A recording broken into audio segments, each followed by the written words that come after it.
Bom dia, boa tarde, boa noite. Estamos aqui para dar continuidade ao nosso estudo da revista da Escola Bíblica Dominical. Hoje nós estamos estudando a segunda lição da nossa revista, que é Tão Grande Salvação, da editora Cristã Evangélica.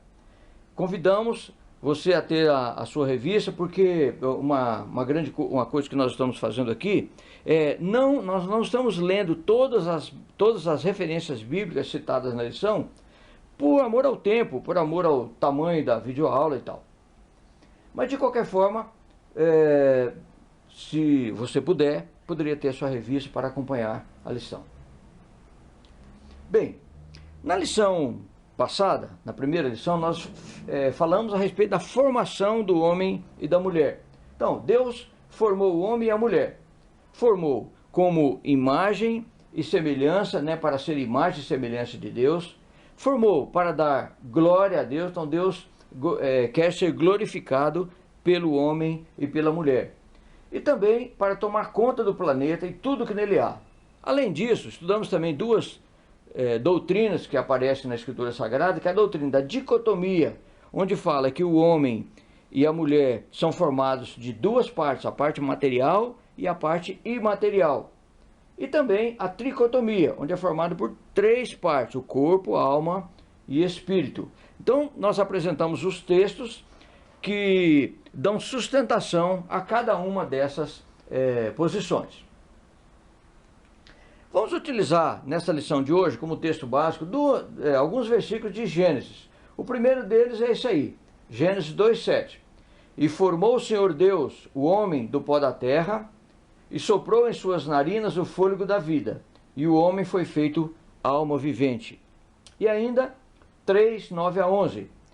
E chamou o Senhor Deus a Adão e disse-lhe: Onde estás? E ele disse: Ouvi a tua voz soar no jardim e temi, porque estava nu, e escondi-me. E disse Deus: Quem te mostrou que estavas nu? Comeste tu da árvore que te ordenei que não comesses? Vamos ter uma breve oração.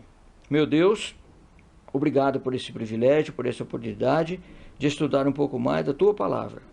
Suplicamos que o Senhor nos dê a orientação, nos dê sabedoria para compreender um pouco mais de tudo aquilo que o Senhor tem para a nossa vida. Em nome de Jesus. Amém. Bem, nós vamos estudar nessa lição dois conceitos principais, que é o conceito de vontade e o conceito de consciência. E vamos ver qual é o papel da vontade e o papel da consciência dentro da vontade de Deus, dentro da Escritura Sagrada. A vontade. Utilizamos aí uma definição básica, que a gente poderia procurar outras definições e outras fontes de consulta, mas as definições básicas são essas aí. A vontade, então, ela pode ser entendida como uma força interior que impulsiona o indivíduo a realizar algo, a atingir os seus fins ou seus desejos. Então essa é uma visão. Uma outra, nós podemos entender que a vontade é o ânimo, a determinação, a firmeza. Então quando nós dissemos que a pessoa tem ânimo, tem determinação e tem firmeza, então nós dizemos que essa pessoa tem vontade. Além disso, a vontade é uma faculdade de querer ou não alguma coisa, escolher ou não uma coisa ou outra. Então, esse é o conceito básico de vontade. E a consciência? A consciência nós podemos entender primeiro como uma percepção. É aquele sentimento que nós temos de perceber as coisas. Sem nenhuma explicação, nós percebemos, nós sabemos na nossa mente que alguma coisa está acontecendo ou aconteceu.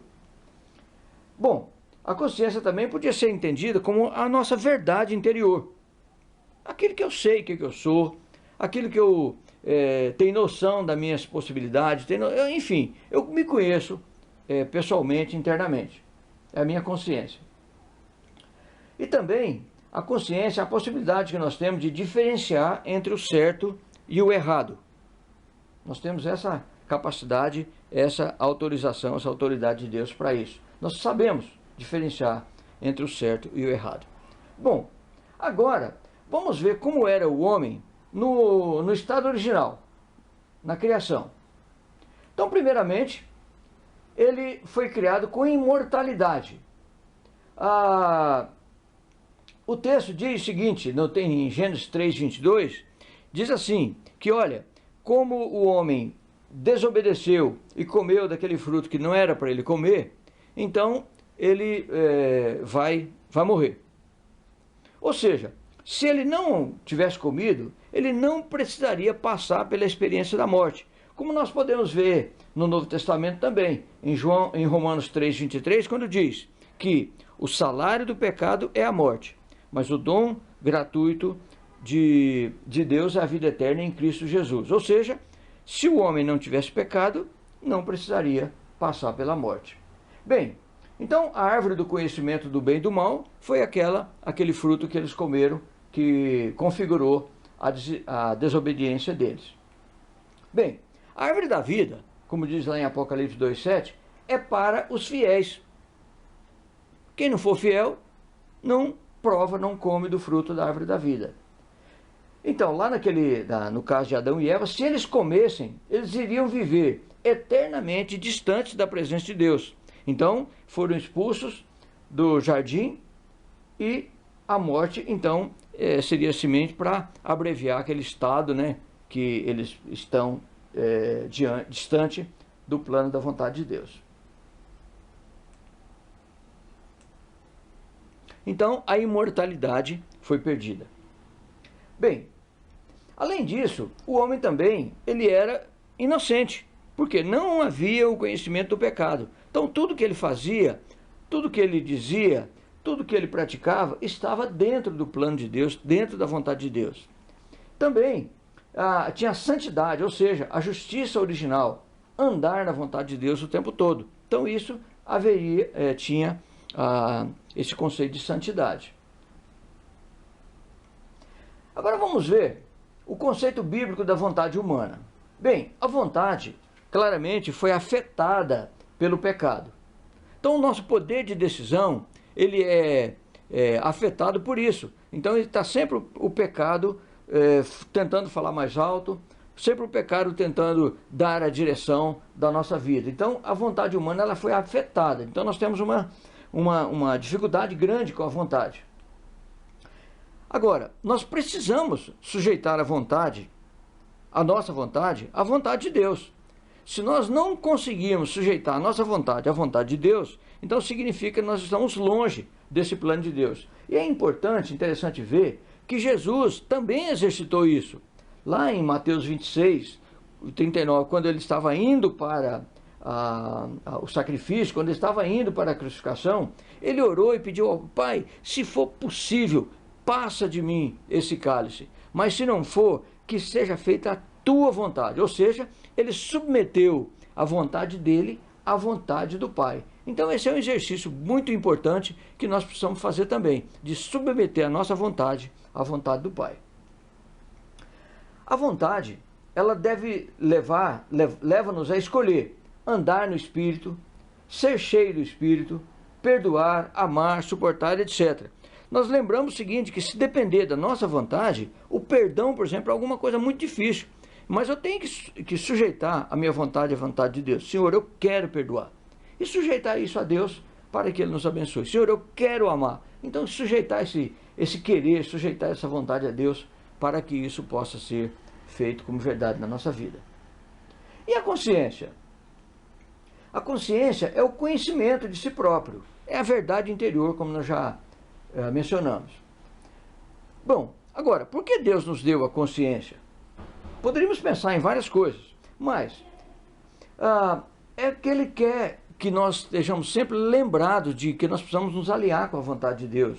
Nós precisamos do alinhamento dele para a nossa vida.